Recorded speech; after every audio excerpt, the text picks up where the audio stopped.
क्या हो अगर एक पूरा का पूरा नया ग्रह ही हमारे सौर मंडल में आ जाए तो? क्या हो अगर हमारे सौर मंडल में एक सुपर अर्थ दाखिल हो जाए? तो क्या हमें जीवन को पनपने के लिए एक पड़ोसी ग्रह मिलेगा या फिर ये हमारी हंसती खेलती दुनिया को भी उजाड़ कर रख देगा? आइए पहले जानते हैं कि आखिर ये सुपर अर्थ किस बला का नाम है। वेल अपने अब से पहले भी इस शब्द के बारे में जरूर सुना होगा, मगर वास्तविकता में आखिर एक सुपर अर्थ है क्या? आपके मन में आ रहा होगा हरी भरी वादियां, झरनों सा बहता पानी, ऊंचे ऊंचे पहाड़ और ढलते हुए सूरज के सामने शांत सी बहती ये नदियां, इसमें कुछ नया नहीं है। ये सब तो वो है जिसे लगभग हम रोजाना अपने आसपास देखते हैं, मगर क्या ऐसा कुछ कहीं और भी पाया जा सकता है? क्या इस ब्रह्मांड में धरती के अलावा कहीं और भी जीवन सांसें भर रहा है? वेल इस सवाल का जवाब पिछली कई सदियों से तलाश रही है। सुपर अर्थ जिसकी संरचना यानी कि बनावट पृथ्वी से मेल खाती हो। ये ग्रह पृथ्वी की तरह ही चट्टानी यानी कि इसकी फॉर्मेशन भी सख्त चट्टानों से हुई है। यहाँ भी हमारी पृथ्वी की तरह एक वायुमंडल मौजूद है और इस सब के अलावा ये हाइड्रोजन और हेलियम उन ग्रहों से काफी बेहतर है जो पूरे ब्रह्मांड में अपना कब्जा किए बैठे हैं।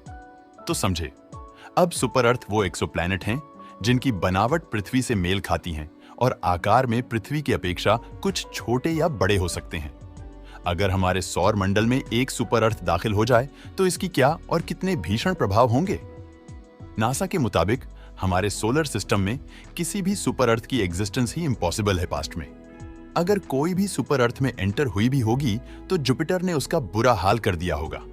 वैज्ञानिक के अनुसार अगर कोई एक्सोप्लैनेट किसी अन्य तारामंडल से खिसककर सौर मंडल में दाखिल हो गया तो जुपिटर से उसकी भिड़ंत जरूर होगी।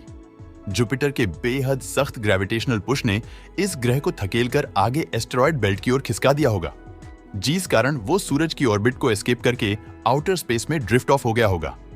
नासा ने इस केस पर बहुत सी सिमुलेशंस तैयार की। इन सिमुलेशंस में इस बात का अंदाजा लगाया गया है कि संभवतः उस ग्रह का क्या हुआ होगा। इस कड़ी में उनसे निकले नतीजों को देखकर यह बात कही, हमारा सौर मंडल एक वेल ऑयल्ड मशीनरी की तरह है जिसका हर एक पार्ट चाहे वो छोटा ही क्यों ना हो मगर उसकी स्मूथ फंक्शनिंग के लिए जरूरी है। आप इसे किसी घड़ी में लगे पार्ट की तरह समझे। एक भी कमियां ज्यादा हुई तो पूरा का पूरा सोलर सिस्टम ही कोलैप्स हो सकता है। नया ग्रह ही हमारे सौर मंडल में आ जाए तो इस घटना से निकलने वाले दुष्परिणामों का 8 ग्रहों पर अलग अलग ढंग से प्रभाव पड़ेगा।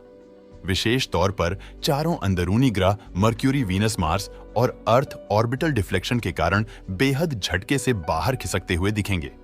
लिहाजा सोलर सिस्टम के बिग डैंडी जुपिटर और उसके साथी सैटर्न पर इसका कोई खास प्रभाव पड़ता नजर नहीं आएगा। हाँ, कुछ सिमुलेशंस में जरूर देखा गया कि ऐसा करने पर जुपिटर के सिस्टम में उथल पुथल जरूर ला सकते हैं। ये सारे ग्रहों के ऑर्बिट में डिस्टरबेंस क्रिएट करके सब कुछ अस्त व्यस्त कर सकते हैं। अगर ऐसा हुआ तो खुद वो नई सुपर अर्थ भी किसी दूसरे ग्रह से लड़ भिड़ सकता है, यहां तक कि अरुण और वरुण के चांदों में जाकर भी टकरा सकती है। जब धरती से 7 गुना बड़ा एक ग्रह को मंगल से कुछ पीछे एक ऑर्बिट में प्लेस किया गया तो ये पाया गया कि सभी चारों अंदरूनी ग्रहों की ऑर्बिट बुरी तरह से स्टेबलाइज हो गई। अर्थ और विनस की ऑर्बिट तो इतनी अंडाकार बन गई कि एक दूसरे को काटकर गुजरने लगे। ऐसे में इन पर आगे बढ़ रहे प्लैनेट्स के बेहद खतरनाक क्लोज एनकाउंटर होंगे। इस कड़ी में हो सकता है कि बुध या तो सीधे ही सूरज में बढ़ जाए या फिर इसकी ऑर्बिट बिगड़कर काफी ज्यादा एलिप्टिकल बन जाए और जब वो अपने एक्सट्रीम पॉइंट पर आए तो एक ही झटके में सारे बंधनों को तोड़कर बाहरी अंतरिक्ष की सैर पर निकल जाएंगे। जहां तक बात रही मंगल ग्रह की, तो इस पूरे घमासान में मंगल कहीं ना कहीं सुरक्षित सा दिखाई देता है, क्योंकि इस घटना में जो कुछ भी असर मंगल के हिस्से में होगा वो अभी नहीं बल्कि 80 लाख सालों बाद आएगा। लेकिन तब तक शुरुआती तीनों ग्रहों का सफाया हो चुका होगा और अब वो सुपर अर्थ भी सौर मंडल को छोड़कर बाहर भागने की तैयारी में होगा। तो ऐसे में वो जाते जाते मंगल को भी साथ ले जाएगा, जिससे सौर मंडल पूरी तरह से चट्टानी ग्रहों से विहीन हो जाएगा। और अगर कुछ बचेगा तो ये बेहद विशालकाय तारा, जिसके इर्द गिर्द 4 बेहद विराट आकार वाले गैसीय ग्रह चक्कर काट रहे होंगे। अब ऐसा भी नहीं है कि इन पर इस बदलाव का कोई असर नहीं पड़ेगा।